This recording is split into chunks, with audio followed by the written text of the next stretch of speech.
God said to Moses, Ahiye, Asher Hiye. It's the was the Syrian name of God. Okay. And that's where those kings like Ashurbanipal,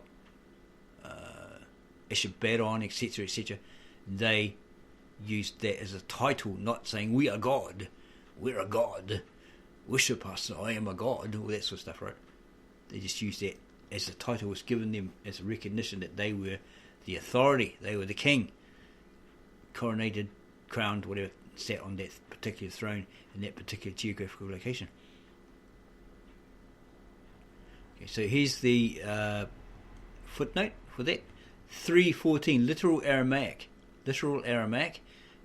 Ahiye, the one who comes and is coming, the absolute sense of the one who comes. It's talking about Jesus, the Christ, the Son of God, the Muta, the manifestation of God, coming as God incarnated in the flesh, because sin caused a divide, separation between man and God, or God and man, and there's no way back to God, only through him. So he pleads with the Father apparently and says, I love him so much, please let me be the way back. And he says, well, there's a price to pay for that. Okay, I'm ready to take it. What is it? You'll have to die.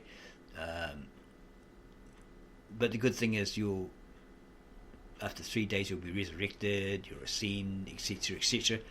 Okay, so he was willing to do that. Okay, so he was the absolute sense of the one who comes. 2, Asher, the beginning spark that kindles the fire. That's possibly what it means, or it's related to him, right? Or the light. Okay, remember in Berita 1, he said, let there be light, and there was light. And then later on in the scriptures, he becomes that light. He is that light.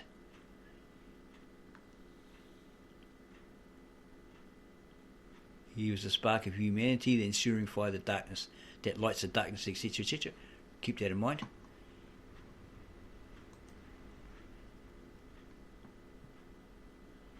Three, his coming. Okay. That's what hiya means, his coming. 4, ahiya and hiya are related forms of the same word. They mean more than the coming.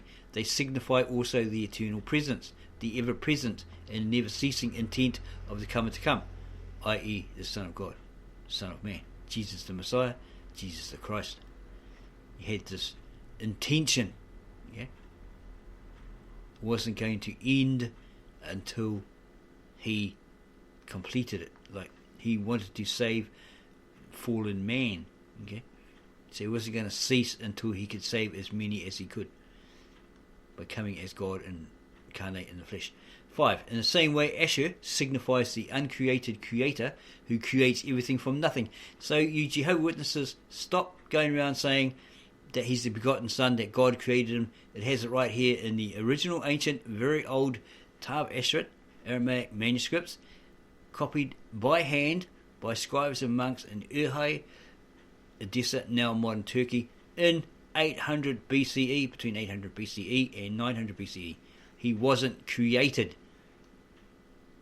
Okay, these are much older than your Westcott and Hort New World Translation, your Nestle, Arland, etc. Right? Okay, it says it here. These are original manuscripts. The original manuscripts. So he wasn't created.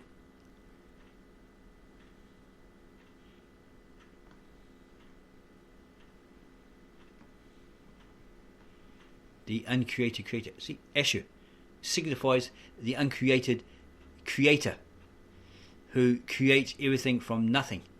6. Also, Asher signifies above the flames. That's the Elohim, Elohwem, which is very different. It's in relationship to the winged disc icon, the Mesopotamian winged disc icon, and all that pertains to, all that means, compared with the Hebrew Elohim, Elohim, which is the is an article, and God the God or the gods. So that's indicating more than one God, isn't it? If it's a small g with an S on the end. Okay? So that verifies Jehovah's Witnesses that he's not created. He's the uncreated creator who creates everything from nothing. So you've got to cut that one out. Okay? And then Moses in Exodus 4 says, those Israelites ain't going to believe me. House of Israelites. He's a bit of a stutterer. He wasn't a very good speaker, all that sort of stuff. He was not confident. Okay. And Moses replied and said, but yeah, God, look, they're not going to believe me. They won't listen to my voice because they'll say to me that you could not have seen the Lord. And the Lord said to him, or God said to him, what is that in your hands? And he says, a staff. And God said to him, cast it on the ground. And Moses threw it on the ground and it became a snake. And Moses ran from it. Yeah, I'd run from a snake too, right? Probably be a pretty big snake too. And the Lord said to Moses, extend your hand and take it by the tail. And he extended his hand and grabbed it, and it turned back to the staff in his hand. So it went from a slivery snake to a wooden staff. This is so that they may believe that I am the Lord God of your ancestors, the God of Abraham, the God of Isaac, the God of Jacob. God said to Moses again, put your hand on your chest, basically. Which he did, and then he took it out. And behold, look, his hand looked like leprous. Like it had leprosy. It was leprous like snow. And the Lord said to him, return your hand to your chest. And he returned his hand to his chest and took it out, and it became like his own flesh. It came back to normal, right? Should they not believe your voice when you perform the first sign, then they shall believe your voice when you perform the second or the other sign. And if they believe in neither of the two signs, nor believe in your voice, take water from the river and cast it on the dry land, and that water that you took from the river shall turn to blood on the dry land. So there's three signs, right? If they doubted the first two, well, there's the third. Fail safe, right? And Moses said to God, I beg you, my Lord, I was never an orator, not a good speaker, or a talker. He probably stuttered a bit, mumbled, and ever since you spoke to your servant, meaning God spoke to him, I became tongue-tied and slow of speech. He's making all these excuses. And the Lord told him, who made the mouth for the human being or gave him the ability to speak? Who made the human being, a mute, or gave him the ability to hear, to see, or not to see? Was it not I, the Lord? Now go, and I will be with your mouth, and I shall teach you what you will say. And he keeps hesitating again and trying to make excuses. And Moses said to him, I beg you, my Lord, send whomever you will. Because remember, he murdered an overseer there, and they wanted him for murder. So yeah, he's probably a bit afraid there. I'll go back and they'll string me up, or chop me up into little bits or something like that. Yeah, I don't want to die. Natural human being worries, right? Fears. And the Lord's anger was aroused, because Moses keeps making these excuses not to go and stuff, not to do what he's being told to do. So God's anger was aroused at Moses. He said to him, look, your brother Aaron is a Levite. I know him to be a good speaker. Behold, he will also meet you on the way, and shall see you and be glad in his heart. He shall speak for you to the nation, and he shall be your translator to them, and you shall be his to God. Because Moses, being in the court, the Pharaoh's court as a youngster, learnt their language, their religion, their customs, the way they dress, all that sort of stuff. And so that's all he would have known. The Tav Hotep, right? Which we haven't been able to find for ages, but it's out there somewhere. So take the staff in your hand with which you shall perform the signs. So he had to go and learn the Aramaic, the Hebrew Aramaic, from his family members and kin, right? So it takes time. He's probably still more fluent in Egyptian than anything else. So God says, well, okay, you tell him in Egyptian, and I'll tell Aaron, and then you translate it to the Pharaoh or the king in Egyptian, so he understands, seeing as you know Egyptian. So Moses went back to Jethro, his king priest, and said to him, let me go back to my brethren in Egypt and see if they are still alive, his people, right? And Jethro said to Moses, go in peace. And the Lord said to Moses and Midian, you go back to Egypt, because all the men that sought your life are dead. Okay. For the murder of that overseer, right? They're all dead. So he didn't really have to fear, because they're all dead. And Moses fetched his wife and his sons and made them mount on a donkey and turned back to go to Egypt. And Moses took the staff of God in his hand, and he went there, etc., etc. So we've just proven that Asher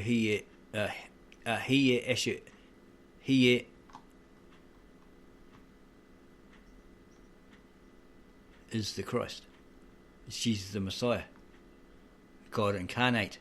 God in flesh that was to come. It's like a prophecy. There's one to come who is coming, right? Etc., etc. Because he's the uncreated creator who creates everything from nothing. He created everything from nothing. The Brita is the proof. As the beginning, the Son of God creates the heavens and the earth. Okay? It's all there. And he's the triune. He's the Son of God.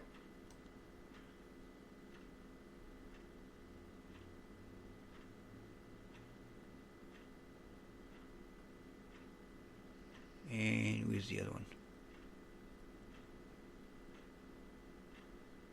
Spirit of God. So where's the Father in all this? Okay, at least that's a biune so far. Yeah, but we obviously know through scriptures that he is triune, right? Okay, so we've looked at Exodus. Now let's have a look at John. Okay, we can hear it in the Aramaic from the Aramaic translated Victor Alexander. It's 19 minutes long, so we won't go through all of that. We just hear a little snippet of it. This is Vic Alexander, and I'm going to read to you from the Gospel of John, Yuhanna, in the ancient Aramaic, chapter 1, verse 1. I'm going to read from the ancient Aramaic, and then I'm going to translate, and I'm going to comment. John 1, verse 1. In the beginning of creation, there was the Milta, or the manifestation. Milta is a sacred word that's reserved only for Isha, or Jesus. Milta represents the most sacred title of Isha Mshicha, Jesus the Messiah. So it's important to understand that this word has been reserved only to describe Isha, or Jesus. He is Milta, he is the manifestation of the Father. Very well, back to 1. In the beginning of creation, there was the Milta, and that Milta was with Allah. Allah, in English, is God. And Allah was the embodiment of that Milta. This was in the beginning with Allah. Everything was within his power. Now this is the power of the Milta. This is the power of Isha Mshicha, Jesus the Messiah. This was in the beginning with Allah. Everything was within his power. Otherwise, nothing would ever exist. So, without Isha Mshicha, without Jesus the Messiah, nothing would ever exist. 4. Through him there was life. Now life is with a capital L. In the ancient Aramaic and Hebrew, the word Chayy means lives is plural, but what it represents is eternal life. That's why it is in the plural, because life is singular also. It means one person's life or one life.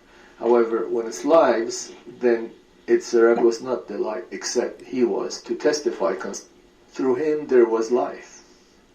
And life became the spark of humanity. And that ensuing fire lights up the darkness. And darkness cannot overshadow it. 6. There was a man sent by Allah. His name was John. Yochanan. This is reference to John the Baptist.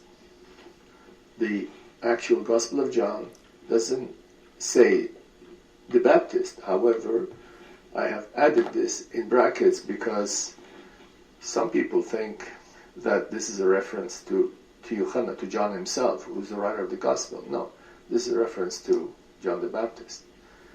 There was a man sent by Allah, his name was John. 7. He came for that testimony, to testify concerning the light, so that every human being may come to believe by his testimony. 8. He was not the light. In other words, John, Yochanan was not the light. He was not the light, except he was to testify concerning him, concerning the light. 9. There was the light of the truth, that which lights everyone who is born. 10. He was with the people, and the people came into being by his hand. In other words, he created them. Now this is again reference to the Milta, Isham Shikha. He is, nothing would ever exist without him. And the people did not know him. Now I translated this capital H, because again it's a reference to Milta, to Allah, God in the flesh. 11. He came to his own, and his own did not receive him. 12. Okay, so that's it. We're going to look at the footnotes. Footnotes 1.1. All instances, literal Aramaic word retaining manifestation, muta or motha, sometimes you have that in the Syriac, Bashida, is an Aramaic word that has been set aside for only sacred use. Only the Messiah, Yeshua Mashiach, or Jesus the Messiah, Jesus the Christ, is ever to be called the muta. Grammatically, muta means the essential connotation for a person or thing. There is no true English language equivalent for this word. And it states, and without his hand, not one thing that would have become.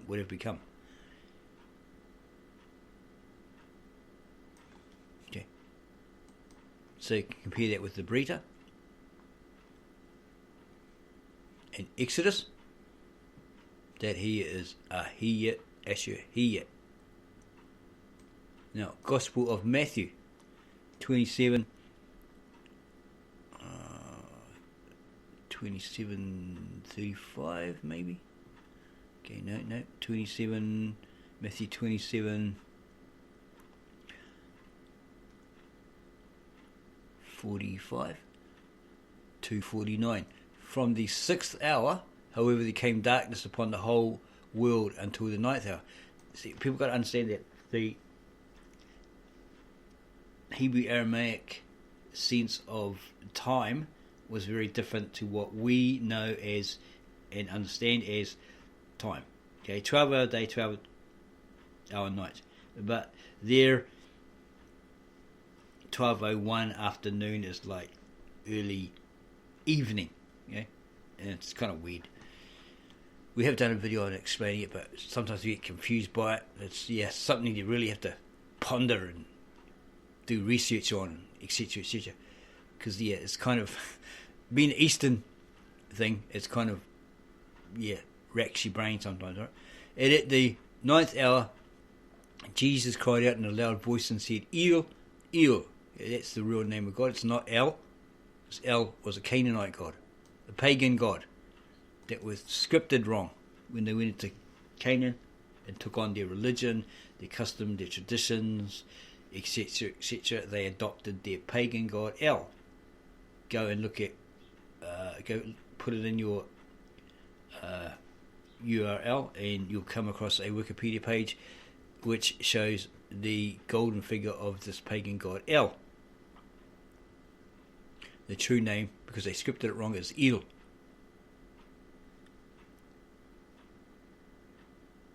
And they probably also had this other god in Canaan called Baal, etc.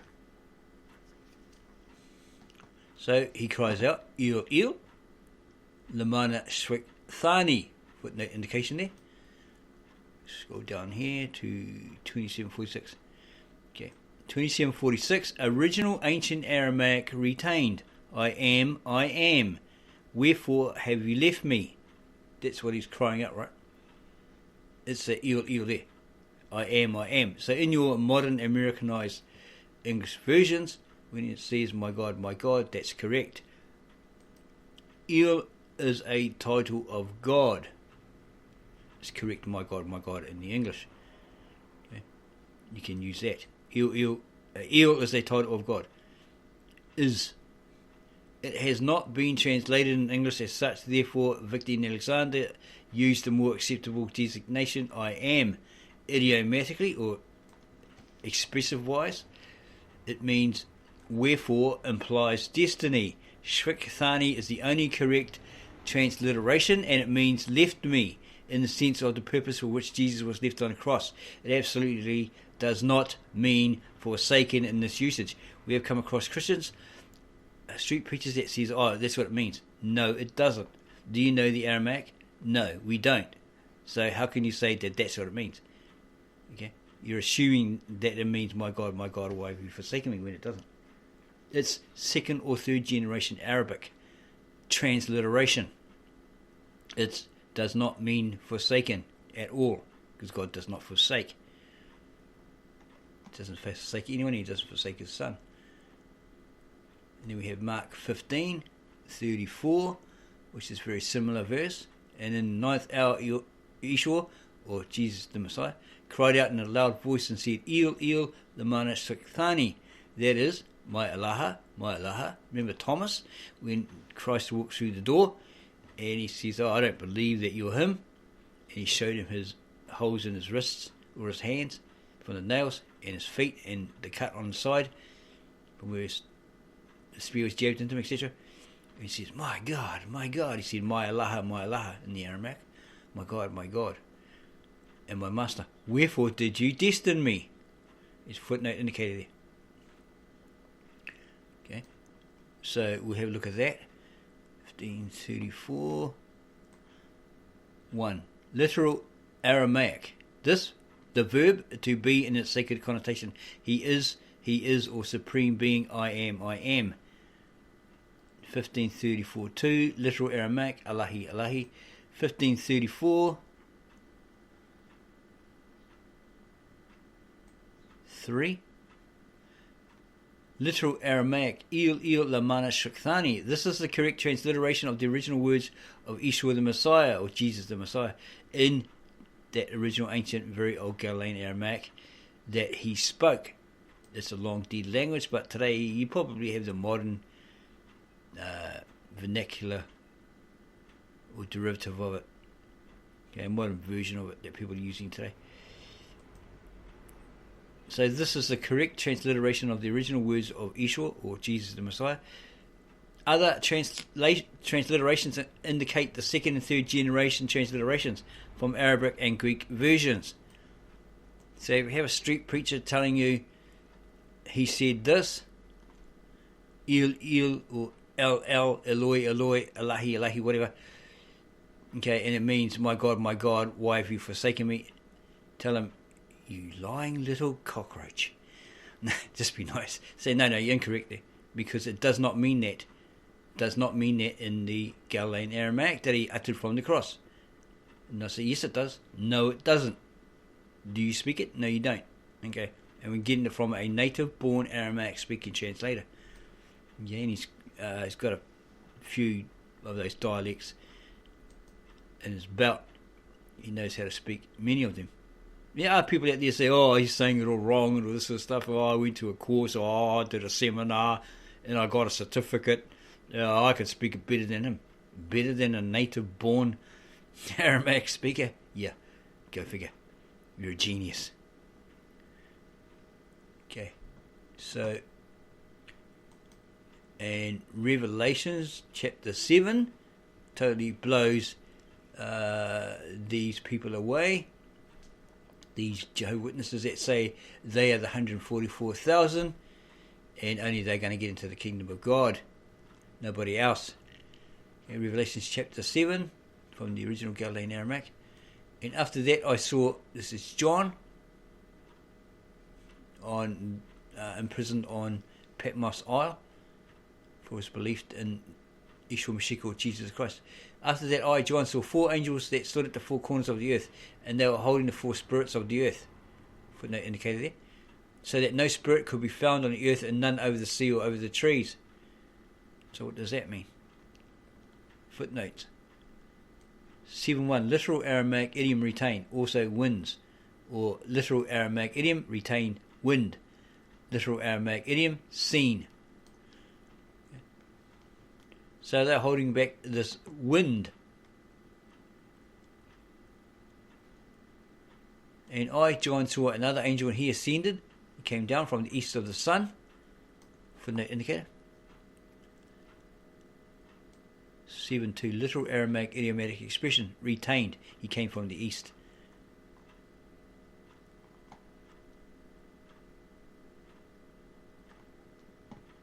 Who has the seal of the living Allah, or God? And he cried in a great voice to the angels, to the other angels or messengers, we would say angels, these that were given the task of blazing of the earth and the sea, as he said, do not harm the earth, neither the sea nor the trees, until we stamp the servants of our Allah between their eyes, or the servants of God, slaves of God, right? Let's have a look at that footnote. Okay. No heating up the earth, or lighting it up, setting it on fire, or ablaze, okay, until God puts a mark on those that are his and saves them, right? Those who are saved, he saves them. Literal Aramaic idiomatic expression retained on their foreheads. So it's some sort of mark, okay? They're given some sort of mark. Remember, Cain got that mark on his head, so no man will touch him. But it's like a seal of God, okay? That he can see from afar. He already knows, but he can see from afar that these people belong to him. Okay? They're of him. They're his children. Because they believe in him, etc., etc. These people amongst all the world, right? All the worldly.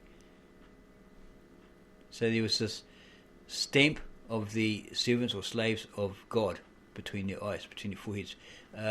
Probably, what do you call that? Pectoral. Is it? Not pectoral. Prefrontal lobe. Pectoral. That's your muscles, isn't it? Your chest muscles or something.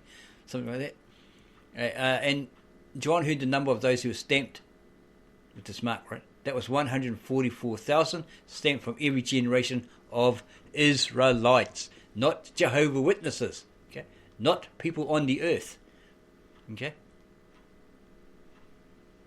Those who were stamped, that was 144,000, stamped from every generation of Israelites, the people of Jacob, the descendants of Jacob, the Israelites, not the Hebrew Israelites or any other UK Israelites. This is like the ones that were around way back, right? From the generation of Judah, 12,000 stamped, and from the generation of Reuben, 12,000 from the generation of Gad, 12,000 from the generation of Asher, Asher, it's one of Jacob's sons or grandsons or something like that.